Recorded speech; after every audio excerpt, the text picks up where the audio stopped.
I just climbed Acatenango during the weekend. And then I'm on my Monday meeting and I'm like, do you guys know that I just climbed 4,600 meters of a volcano this weekend? I feel so alive. I feel so badass. It just makes me feel like the world is my playground and I'm on top of it. I am living it to the fullest. And I never want to get rid of that feeling. As long as my body will allow it, I will keep doing this.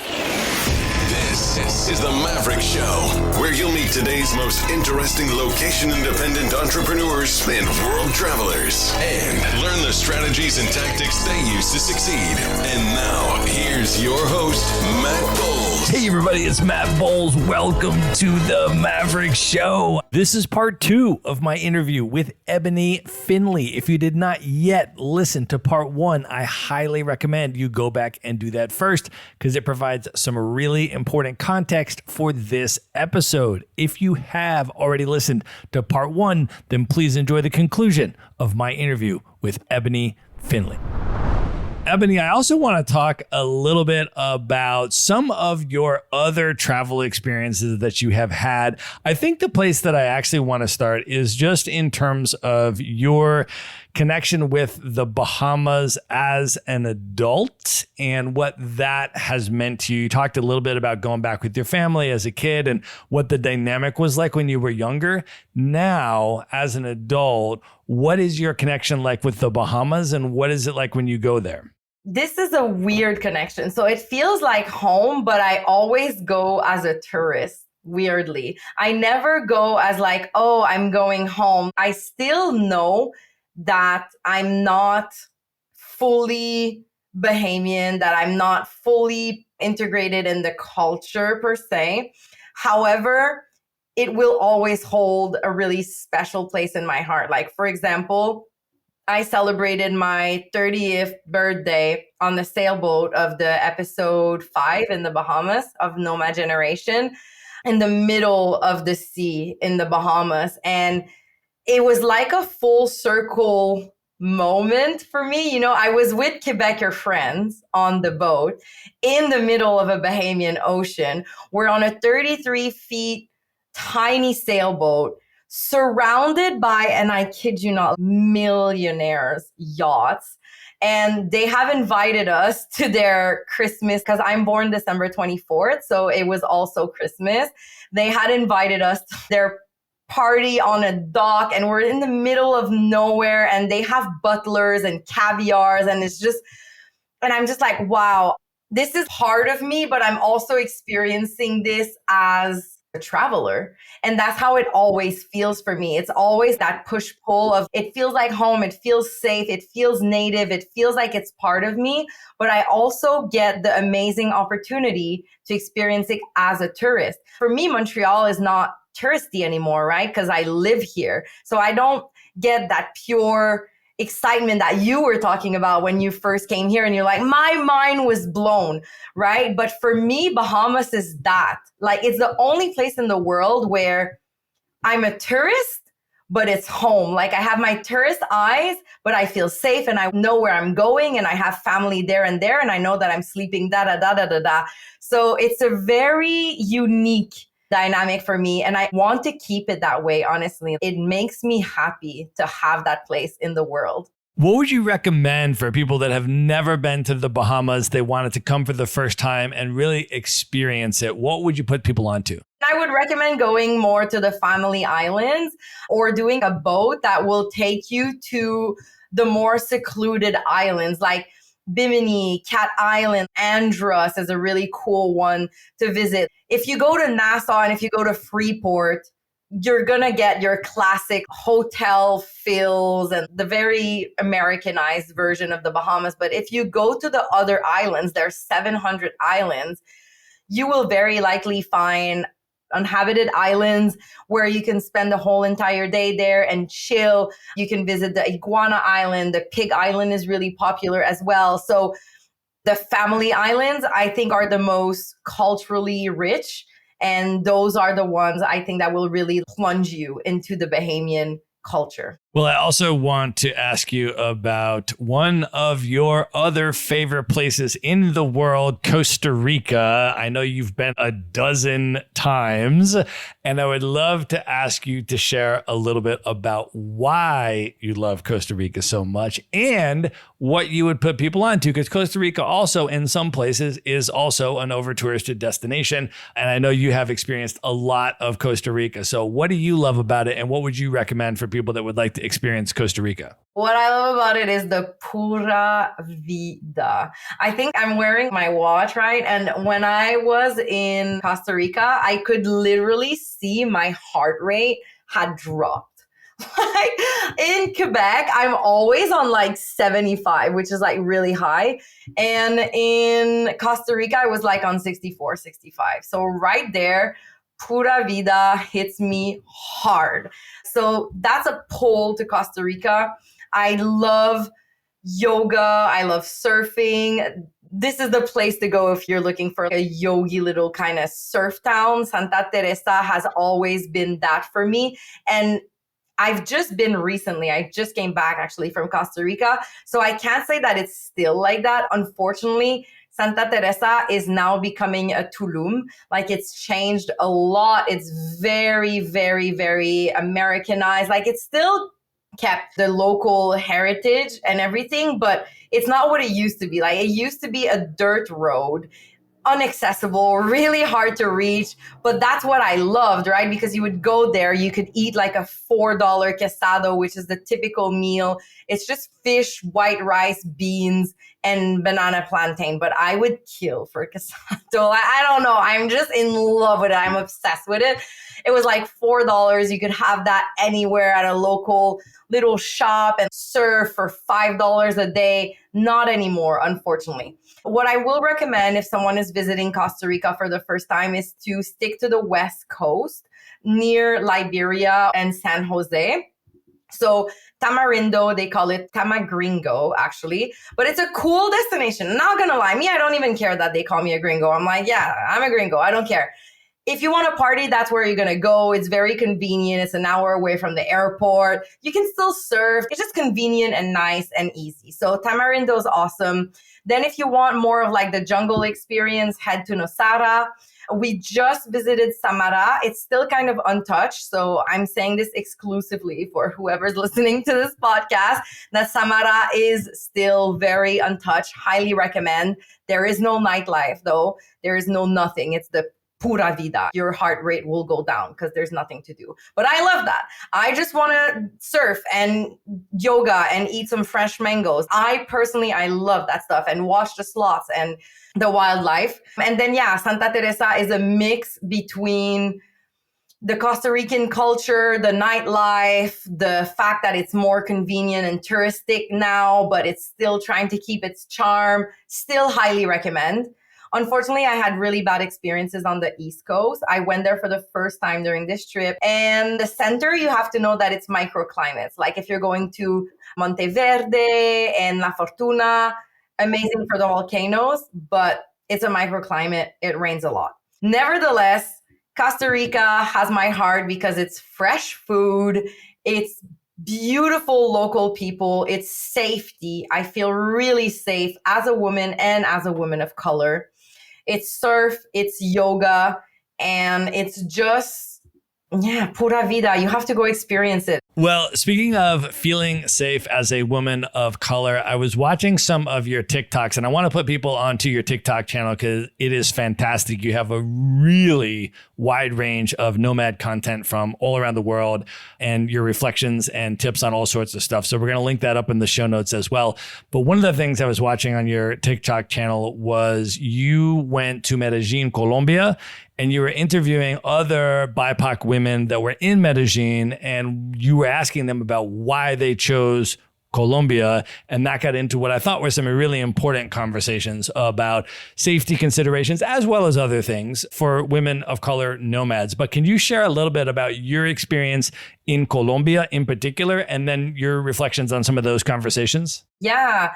Medellin was one of these places that I had no expectation. I knew that it was a nomadic hub, but I was really wondering why it was such a hub. Now it's very clear. There's a really big nomad expat community over there. So making friends is really easy. There's a huge Black community over there. And the reason why, this is my opinion, it's not a fact, but I think that women of color are celebrated and are actually the beauty standard in Medellin. All the graffitis are Black women with like big curly afros, like the t-shirt, they're not selling Colombian women. Weirdly, it was Black women that were being portrayed, and that was like the beauty standard, the paintings. So I think Black women over there are celebrated, and that feels different and it feels good, and it's a really good pull. And because there's a lot of other Black women, they kind of created this community where you'll easily have access to someone to do your hair, someone that sells product for your hair, someone that knows where you can find good Creole food or good this or that. So it just really created this kind of organic Black community, and it attracts more and more and more Black women. So it's just on a roll. I can say I felt really safe. I felt beautiful. I did make a TikTok about that, saying it's not that you're not pretty, it's just that you're in the wrong location. So this whole concept of like beauty standards that really change depending on where you are in the world. And I can say that Colombia is a place where I felt beautiful. I felt celebrated. I felt safe. I felt heard and seen. It was really great. It was really, really great for that. And then it's obvious why it's a hub. Like the cost of living is really low. The nightlife is absolutely amazing. Internet is available everywhere. It's the best internet I've ever had in my life.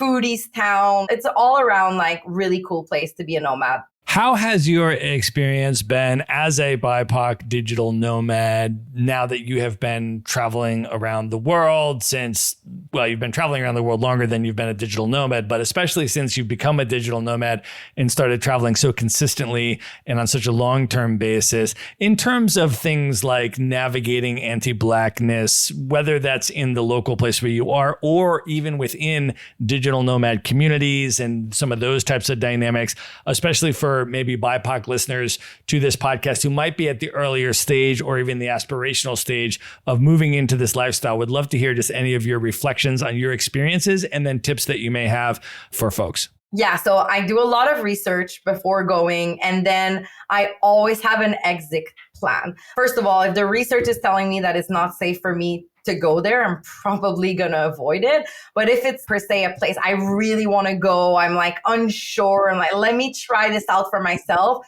I will research nearby destinations that are safe.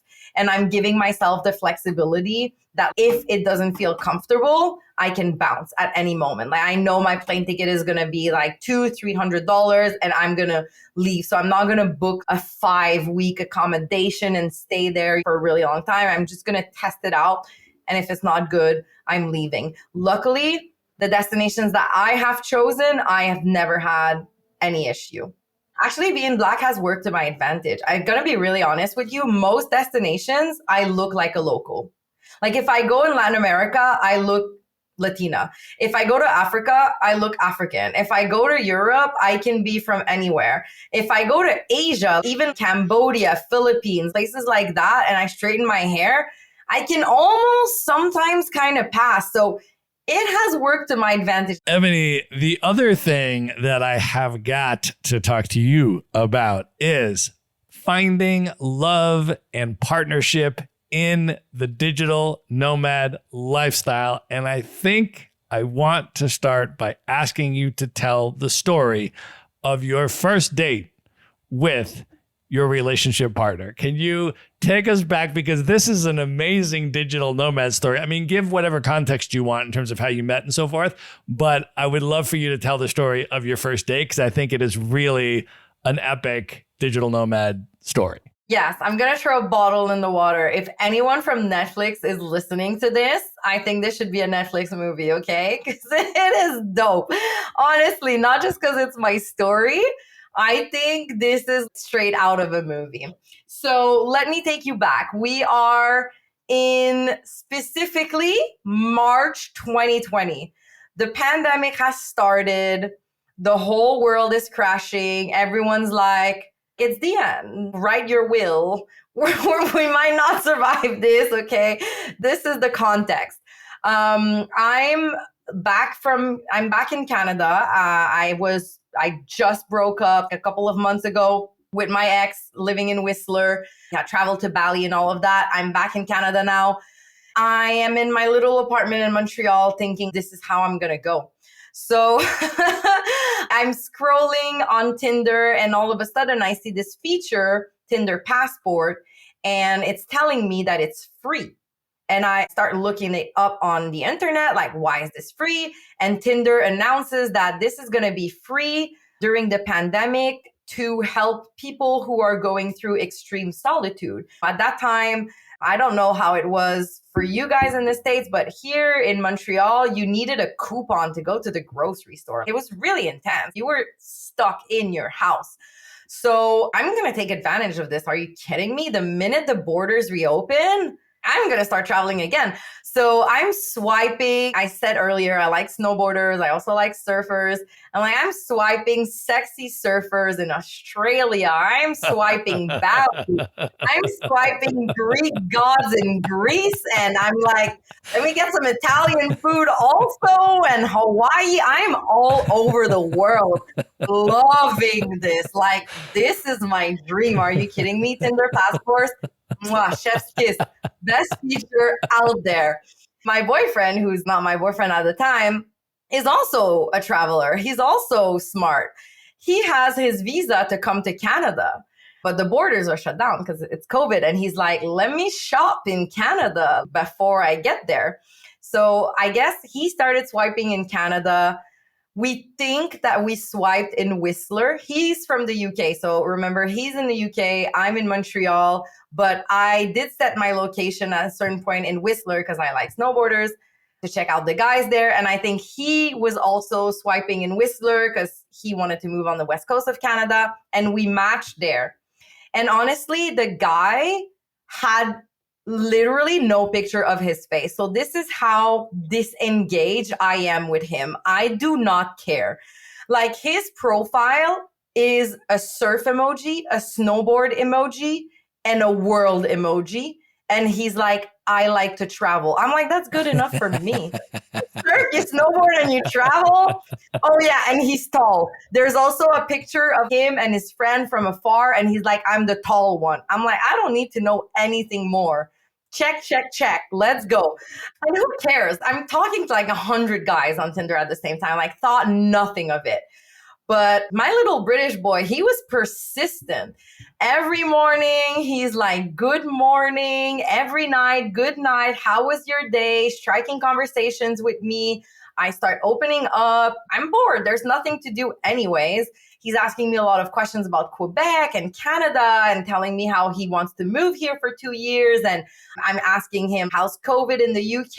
And next thing you know, 3 months later, we're talking every single day. We're FaceTiming. Like, this guy has become a part of my daily routine almost. I'm still talking to other guys. I literally have a date with someone in Montreal, a real person that I can touch. And so I got dolled up. I'm ready to go on my date. I'm in my car. I'm about to drive. And I realized, crap, I actually don't want to go on this date. I'd rather stay in my apartment and chat to my British guy than go and have food and drinks with this other guy. So I canceled the date.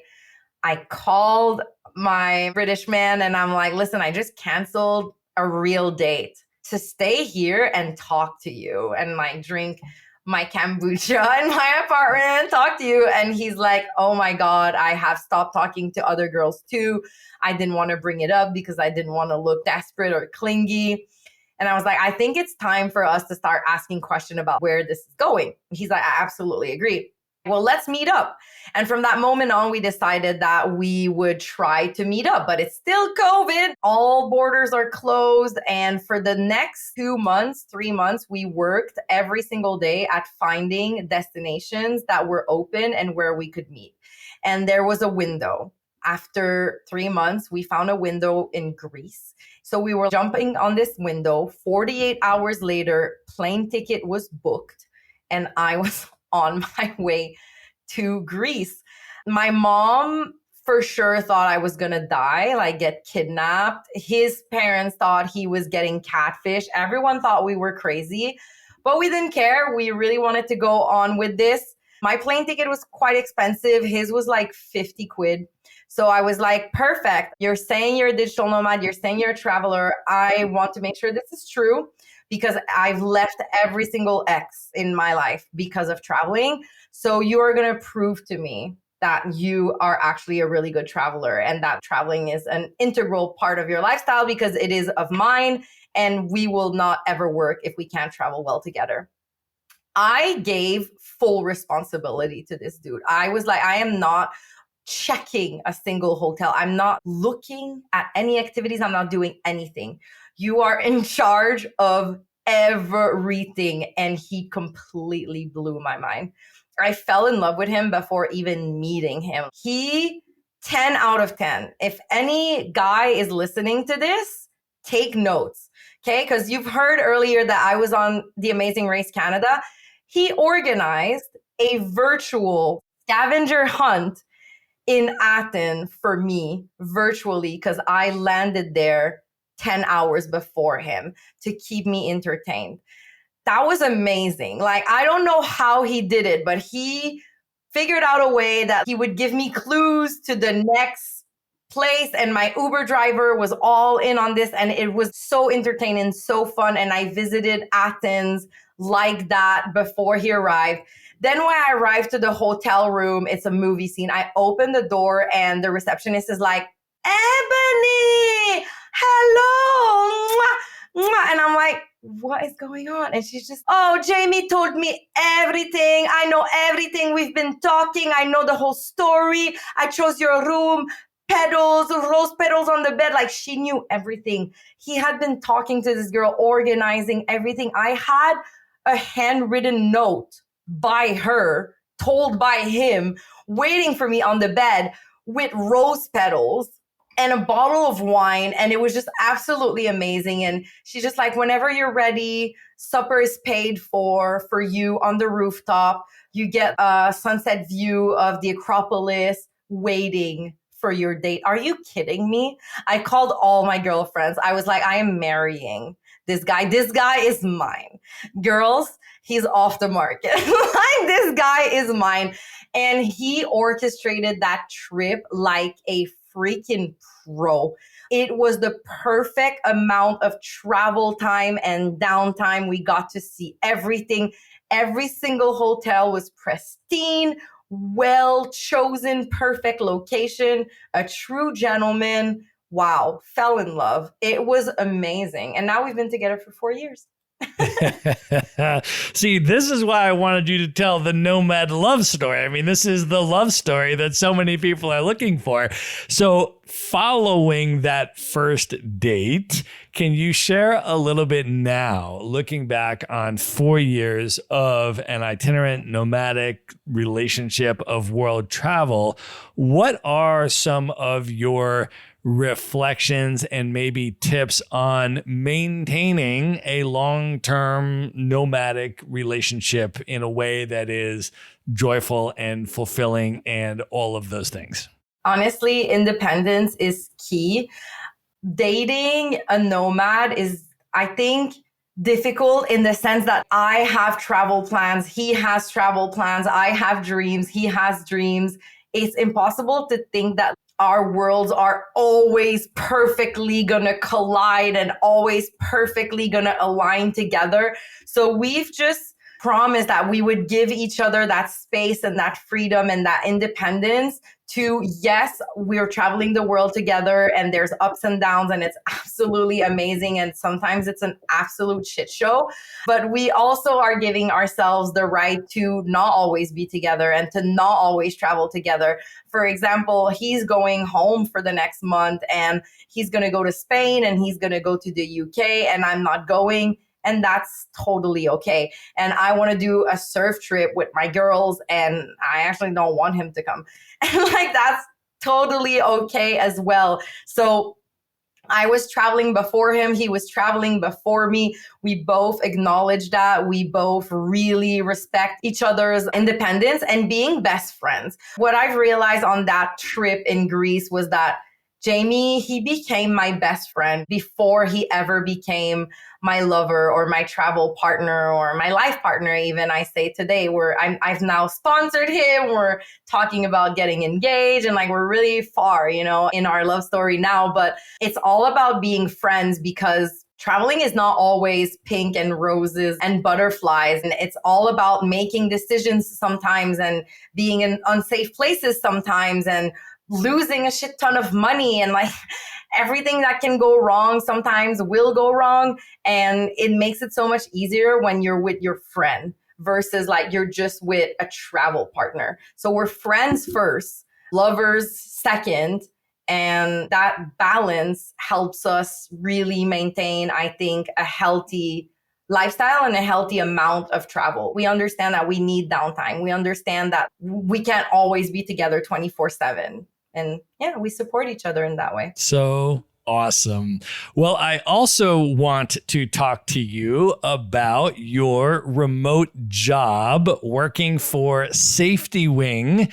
Can you share a little bit for folks who have never heard of SafetyWing, what it is, and then share a little bit of your personal story about how you decided that you wanted to work for SafetyWing? Yeah, SafetyWing have completely rocked my world.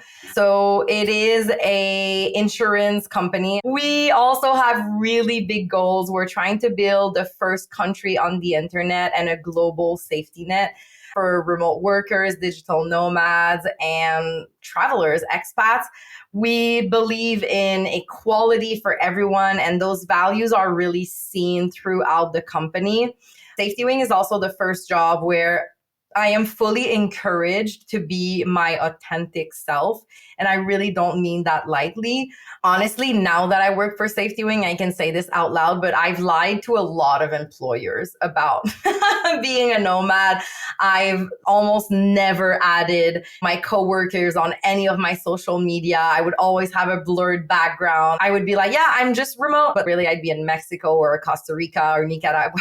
In reality, it doesn't matter. The job was getting done, but like, it's just, they were not all up for being a digital nomad, where with SafetyWing, it's celebrated. It's so great that it actually helps me as a sponsorship manager. Like I speak to other nomads on a daily basis. So I can relate to our typical customer. I understand them like I am them. I was using SafetyWing before I ever worked for them. And the company is just amazing. We have these yearly company retreats where we all get to work together. We have unlimited PTO. Most people work regular hours and we work hard, but we also have unlimited time when it's needed to recharge our batteries because we believe in having a life outside of work. And that's a value that was really important to me. And at SafetyWing, I don't have to hide that. Everyone believes in that. The founders believe in that. If you need time off, you take the time off. No one's counting your days. No one's counting your hours. As long as the job is done and we're all human. And I feel like everyone at SafetyWing could be my friend or is already my friend. And we're a team of digital nomads working to create the first country on the internet and a global safety net for us, for everyone. Can you talk about your experience as a SafetyWing customer before you started working for SafetyWing? And again, just for folks where this is their first time hearing about SafetyWing, what is the product that you decided to purchase from SafetyWing? And what was your experience like as a digital nomad using SafetyWing as a customer? always struggled with insurance. And then I found Nomad Insurance by SafetyWing, which completely blew my mind. So here in Quebec, if you're looking to travel outside of Canada and you're looking to purchase insurance, they're going to make it really complicated for you. They're going to be like, when are you leaving? Well, as a nomad, I don't always know. Sometimes, like Greece, I purchase my ticket 48 hours in advance. So when are you coming back? That's a question I cannot answer. I never know when I'm coming back. I have no freaking idea when I am coming back. So that was always an issue. Where are you going? What's your itinerary? I don't know. I have my hotel for the first 48 hours and that's that. Like, I have no idea. So most companies will not insure you when you don't have the answers to these questions. SafetyWing, never a problem. You can literally sign up in the plane.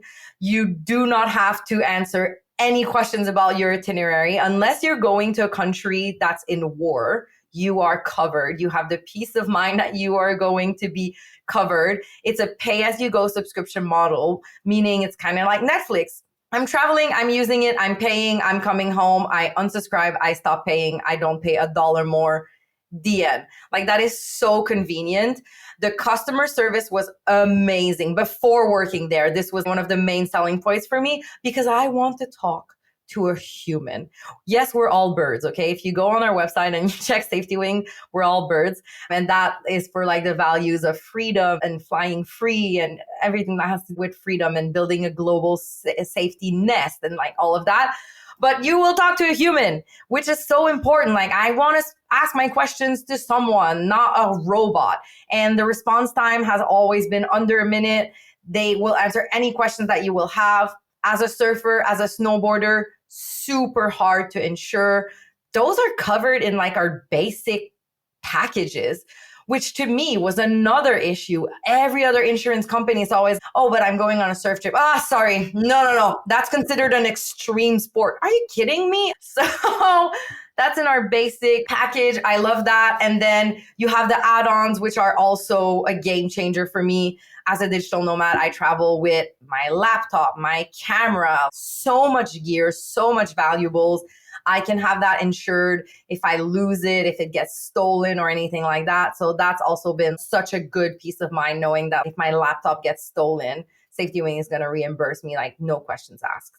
So all these reasons, I love SafetyWing. Well, I definitely want to encourage people to check it out. So who is SafetyWing for? In terms of, we talked in this conversation about the different types of versions of the digital nomad lifestyle.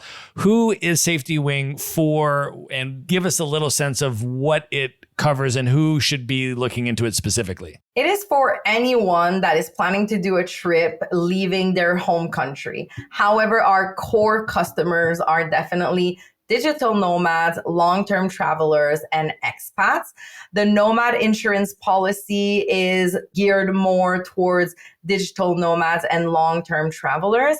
And our expats would be looking at our Nomad Health program, which is really a comprehensive health coverage that will cover regular visits at the doctor, your gynecologist, going to see your physiotherapist, your dentist, all the things that you would normally have at home. That would be Nomad Health. But if you're looking for a travel medical insurance, that's going to be Nomad Insurance. And anyone can purchase it, but it's going to be very convenient for digital nomads, expats, travelers. It is an incredibly unique solution to the digital nomad lifestyle. And so we're going to link that up, folks, in the show notes, or you can just go to themaverickshow.com/SafetyWing. And there you're going to find the details about the terms and what is covered. And in about 10 seconds, you can get a specific price quote for you personally and see exactly what it would cost for you. And I was very surprised that it was a lot less expensive than I thought that it would be. So if you just go to themaverickshow.com/SafetyWing, right there, as soon as you land on the page, you're going to be able to see exactly how much it would be for you in about 10 seconds. And then also just to get more details about exactly what's covered. So we'll link that up in the show notes as well. Ebonie, I want to ask you now about some of your reflections on your experiences traveling the world over all of these years. Some of your travels, a lot of them have been solo travels. Some of them have been with a partner and so forth. But when you think back, and in either of those scenarios, what are some tips that you have? And I know you produced a lot of content on this, so I want to sort of draw this out. Some tips specifically on making friends around the world in the nomad lifestyle. For a lot of people, they hear that term like solo travel and it sounds, maybe it's lonely. You know, what would that be like? What has been your experience and how do you make friends when you travel the world? That's a great question. I understand why it comes up so often because it's kind of like this visceral fear that like, oh my God, I'm going to travel and I'm going to be all alone and like the solo travel. For me, let me tell you, I literally am more by myself and have a harder time making friends when I'm traveling with my partner, Jamie, than when I'm solo traveling.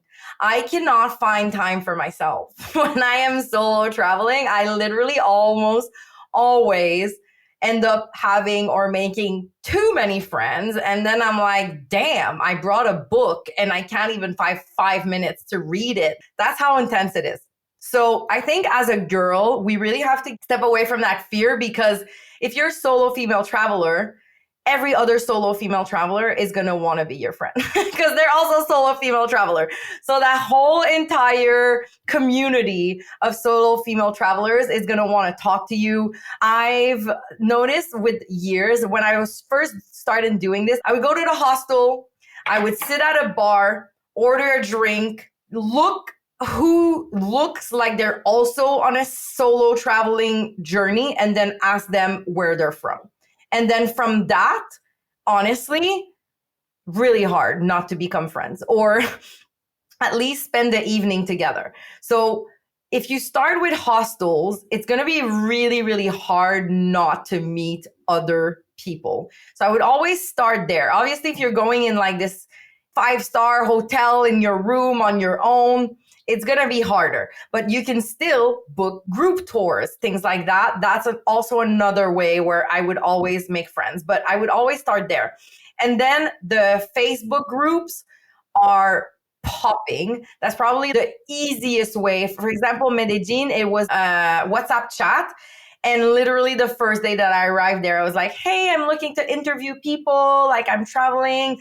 Anyone wants to meet up. And my schedule got filled up so quickly that I didn't have time for myself anymore. So like it became a problem where I was like, I'm supposed to chill and I don't have time. So the Facebook groups, I've met girlfriends on Bumble. Bumble BFF has been awesome. The WhatsApp groups are awesome. And then, yeah, just hostels, tours. You just need one. One person's going to introduce you to that other person. And then it's a snowball effect. And then it's really difficult to not make friends after that. And then if you start dating on top of that, if you're single, then like you're in for a treat. Good luck finding time for yourself. So for people that are listening to this that are not yet into the digital nomad lifestyle, but aspire to be, let's say maybe back where you were in that 2016, 2017 period of your life, and they're hearing this, you, Ebonie, have written a comprehensive guide on how to become a digital nomad. And I'm wondering if you can just share some tips from that in terms of what the steps would be for somebody that hears this conversation, they get inspired by it. What should they start doing as soon as this podcast episode is over? Money is the first thing, right? So how are you going to sustain yourself whilst you travel? Are you going to be working? Are you going to take a sabbatical year off? Money is the first thing. If you're taking some time off, then you want to budget that and you want to make sure that your budget aligns with the destinations that you're going to. Inside scoop, if you're going to Costa Rica and you try to do budget travel, best of luck. It's not going to happen. You know, you probably want to go to Guatemala or Nicaragua instead, but stay away from Costa Rica because it is not for the broke backpackers, let's say. If you don't have a remote job, then the first thing I would do is find a remote job. Honestly, there's this whole conversation about how hard it is. I don't really sense that. Like I also have a guide. It's not on my website, but it's on my TikTok. I also have a guide about, like, I have 60 legit remote work site that have thousands and thousands and thousands of legit remote jobs. The Facebook groups are great for that as well. So finding a remote first job that will allow you to work from anywhere is going to allow you to sustain yourself whilst you travel. And then honestly, I'm not the biggest planner. So I'm not going to say like, plan it out. I'm going to do segments. Like I know that I'm going to leave for 5 months. I want to do Latin America. Honestly, all I knew was that I wanted to spend 2 months in Costa Rica.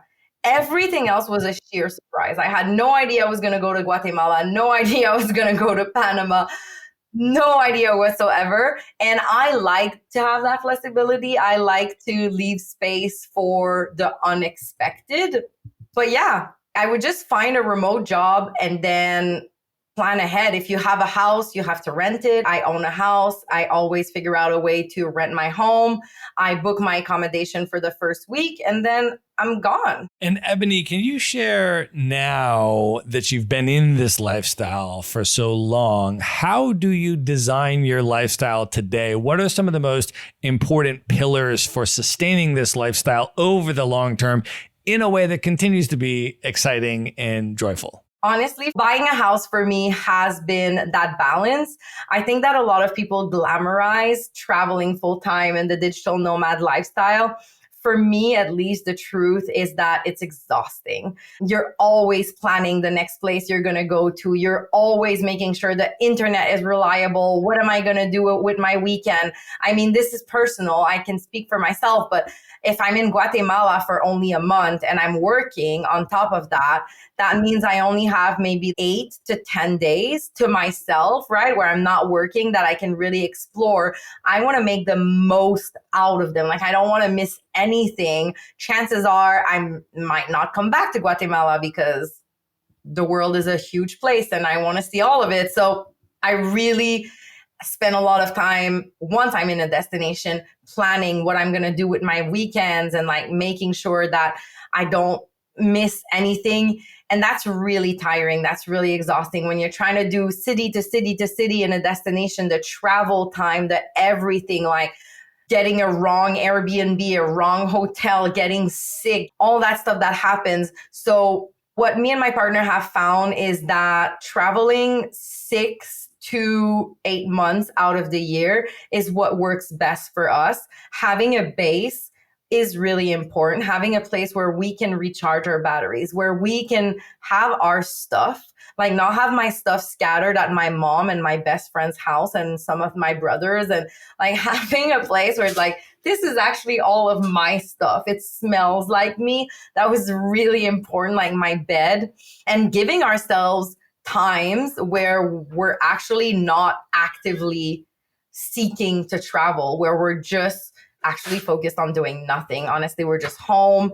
Like, yes, we're enjoying Montreal, but it's not hard work. I know Montreal. Like, I am from here. It doesn't require me to organize anything to go spend a weekend in Montreal. I just go and I do what I do.